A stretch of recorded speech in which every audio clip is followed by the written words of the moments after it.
श्रोता प्रेमियों, मैं राम सागर शास्त्री आप लोगों के समक्ष रखने जा रहा हूं अहिल्या विवाह। देखिए, एक बार ब्रह्मा जी ने अपने मन के द्वारा अत्यंत रूपवती कन्या अहिल्या को उत्पन्न किया, जिसे सदैव तरुण रहने का वरदान था। देखिए, अहिल्या का नाम पंच कन्याओं में सबसे पहले आता है। अहिल्या, द्रौपदी, तारा, कुंती, मंदोदरी तथा पंच कन्या स्मरे नित्यम महापातक नाशनम। अहिल्या, द्रौपदी, तारा, कुंती और मंदोदरी, इन पंच कन्याओं का नाम प्रातः काल लेने से बड़े पातक का विनाश हो जाता है। सरयू के तट पर महर्षि गौतम का आश्रम था। ब्रह्मा जी ने अहिल्या को गौतम ऋषि के पास धरोहर के रूप में रख दिया था। गौतम जब बाण चलाते थे तो अहिल्या बाणों को उठा लाती थी। आश्रम पर तमामों संत महात्माओं की भीड़ रहती थी। धीरे धीरे अहिल्या को गौतम से लगाव हो गया। वह यही चाहती थी कि मेरा विवाह महर्षि गौतम के साथ हो जाए।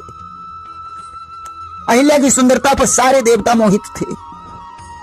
देवराज इंद्र की ऐसी कामना थी कि मेरा विवाह अहिल्या के साथ हो जाए।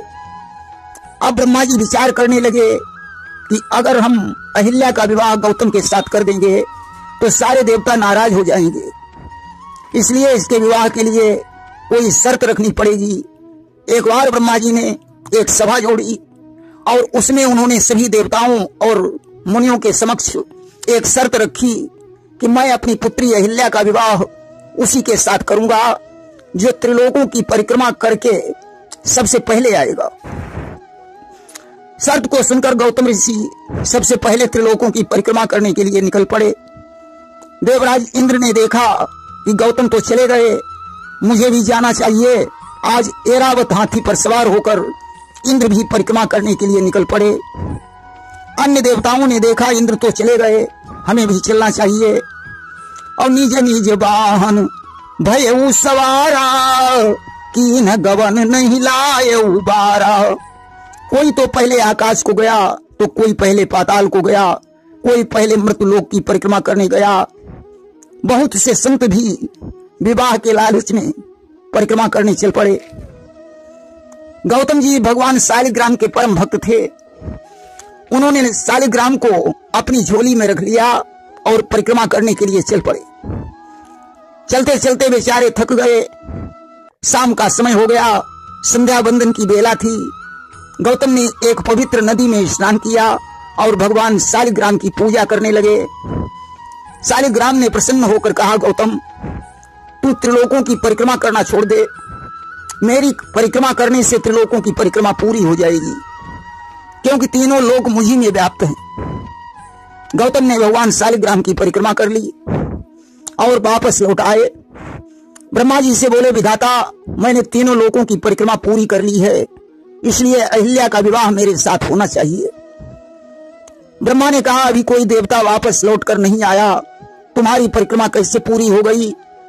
गौतम ने कहा, विधाता, मैंने भगवान शालिग्राम की परिक्रमा की है, तीनों लोक उन्हीं में व्याप्त हैं। अब तो गौतम के शब्द सुनकर ब्रह्मा जी बड़े प्रसन्न हुए। उन्होंने अहिल्या के विवाह की तैयारी कर दी। गौतम दूल्हा बने, अहिल्या दुल्हन बनी और विधिवत ब्याह हो न अब लागा और गावई सुरी सहित अनुरागा।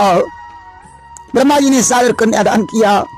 बड़े प्रेम के साथ गौतम और अहिल्या का विवाह हो गया। तब तक इंद्र वापस लौटकर आए। गौतम का विवाह देखकर उनके हृदय में जलन उत्पन्न हो गई। यहीं पर इंद्र ने अपने मन में एक प्रतिज्ञा की कि हे गौतम, अगर मैं बल से इसका पति नहीं बन पाया तो छल से इसका पति अवश्य बनूंगा। किधर छल वेश भवन मां आई हूं और यही का आपन नारी बनई हूं। इस प्रतिज्ञा को इंद्र भली प्रकार याद रखे हुए थे। एक दिन की बात है, आधी रात के समय उन्हें मुर्गे की आवाज सुनाई पड़ी। गौतम ने समझा सवेरा हो गया है। हाथ में कमंडल उठाया और गंगा नहाने के लिए चल पड़े। कि आधी रजनी को एक दिवस जब मुर्गे का टंकोर हुआ, चल दिए नहाने गंगा को, गौतम ने समझा भोर हुआ। और उधर इंद्र ने गौतम का वेश बनाकर अहिल्या के साथ छल किया। इधर गंगा जी ने गौतम को बताया कि तेरे घर में छल हो रहा है। गौतम जी वापस लौटकर घर पहुंचे और उन्होंने इंद्र को देखकर साथ दे दिया कि एक भग ही तो तय आयु हमरे, अहोई सहस भग सब तन तुम्हारे। तुम एक भग के लिए हमारे घर में आए हो, तुम्हारे शरीर में 1000 भग हो जाएं। इंद्र ने गौतम के चरणों में गिरकर क्षमा मांगी। गौतम ने कहा, यज्ञ के प्रताप से ये भग चिन्ह 1000 आंखों में बदल जाएंगे। इंद्र के चले जाने के बाद उन्होंने अहिल्या को साथ दे दिया कि पाहन हृदय भयउती तोरा, अपाहन हो साप या मोरा। तुम्हारा हृदय पत्थर के समान है, इसलिए तुम पत्थर की शिला बन जाओ। अब तुम्हारा उद्धार भगवान राम के द्वारा होगा। देखिए, गौतम ऋषि परम तपस्वी थे। एक बार पंचवटी में अकाल पड़ गया। गौतम ने अपने तपोबल से बहुत से ऋषियों का पालन पोषण किया। अकाल समाप्त होने के बाद ऋषि अपने आश्रम को वापस जाना चाहते थे, परंतु गौतम के डर से कुछ कह नहीं सकते थे। एक दिन ऋषियों ने उपाय सोचा। उन्होंने एक माया की गाय बनाकर गौतम ऋषि के अन्नागार में पहुंचा दी। गौतम ने संटी लेकर गाय को जैसे ही हाँकना चाहा, गाय मर गई। ऋषियों ने उन्हें गौहत्या का दोष लगा दिया और वहां से चले गए। गौतम ने गौहत्या का विमोचन करने के लिए बहुत दिन शंकर जी की पूजा की।